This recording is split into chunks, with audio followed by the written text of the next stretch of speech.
So, I'd like to continue telling the life story of Mahaprajapati Gautami, who was the stepmother and aunt of the Buddha, and the person who actually raised the Buddha from the time he was just 1 week old. And in our last episode,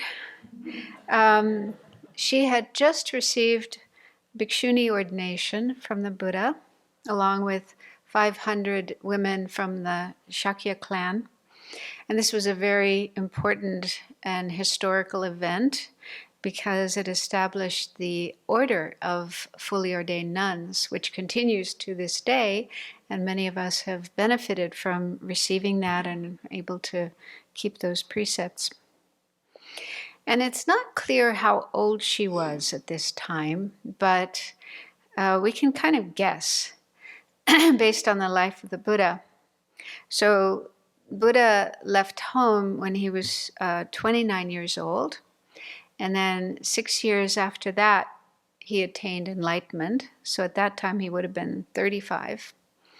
And then it was 12 years after that that he made his first visit home to Kapilavastu. So that time he would have been 47.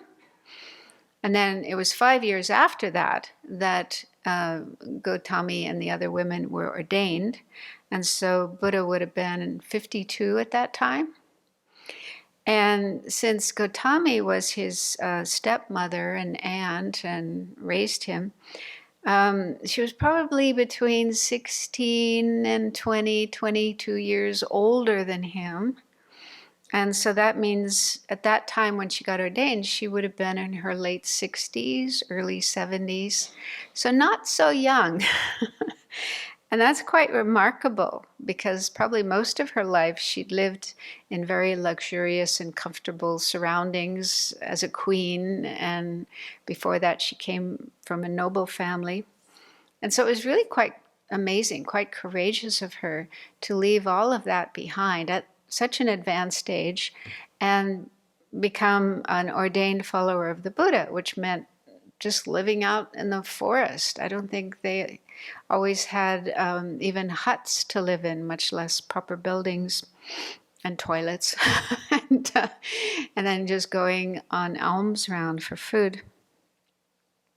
So in the book, The Woman Who Raised the Buddha, Wendy Garling says that in the canonical literature, there's very little information about Gautami after her ordination.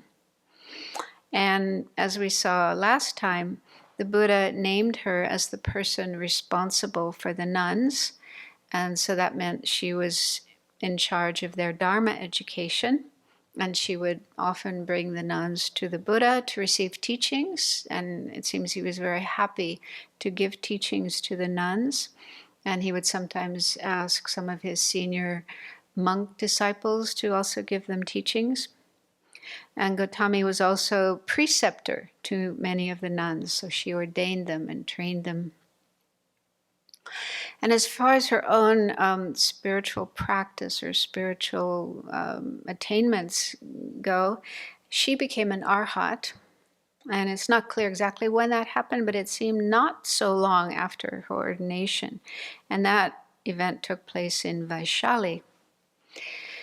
So what happened was she went to the Buddha and requested a teaching. And he gave her this very short teaching, which is called the Samkhita Sutta, and actually means a short discourse. It's in the Anguttara Nikaya. And in this teaching, he basically talked about what should be abandoned and what should be practiced. So, whatever qualities increase desire, those should be abandoned, and whatever overcome desire should be practiced. That's the basic idea. So after receiving this teaching and then contemplating it, she became an Arhat. She attained Arhatship, meaning she freed her mind from all the afflictions, all the obscurations, all the stains, and attained nirvana. And sometime after that, in the Jeta Grove in Sravasti, she spoke about her realization in the presence of a large assembly of monks and nuns, including the Buddha. So I'll just read the words because they're quite beautiful. And so she's expressing this as praise and thanks to the Buddha. So this is from the Therigatha, a collection of songs or poems of the nuns. So she starts, Buddha, hero, homage to you, best of all creatures, who released me and many other people from pain. All pain is known, craving as the cause is dried up. The Noble Eightfold Way has been developed. I have attained cessation. So with those words, she's explaining how she has realized the Four Truths. Formerly, I was a mother, son, father, brother, and grandmother. So she must be talking about past lives, not just this life. She didn't do all that in this life. Not having proper knowledge, I journeyed on without expiation. So being in samsara many lifetimes. I have indeed seen that Blessed One. This is my last body. Journeying on from rebirth to rebirth has been completely eliminated. There is no more renewed existence. I see the disciples all together, putting forth energy, resolute, always with strong effort. This is homage to the Buddha. So that's quite beautiful to say that disciples living together, practicing together with determination, following the Buddha's teachings, that itself is homage to the Buddha. Truly, Maya bore Gautama for the sake of many. He has thrust away the mass of pain of those struck by sickness and death. So it was on this occasion as well that the Buddha declared Gautami to be the foremost in seniority. And then the 500 nuns who got ordained with Gautami also became Arhats. And it was sometime after she did. So that occasion was the Buddha had asked one of his disciples, a monk named Nandaka, to give some teachings to the nuns. And he must have done it in a very excellent and efficient way, because on the second day of the teachings, they all became Arhats.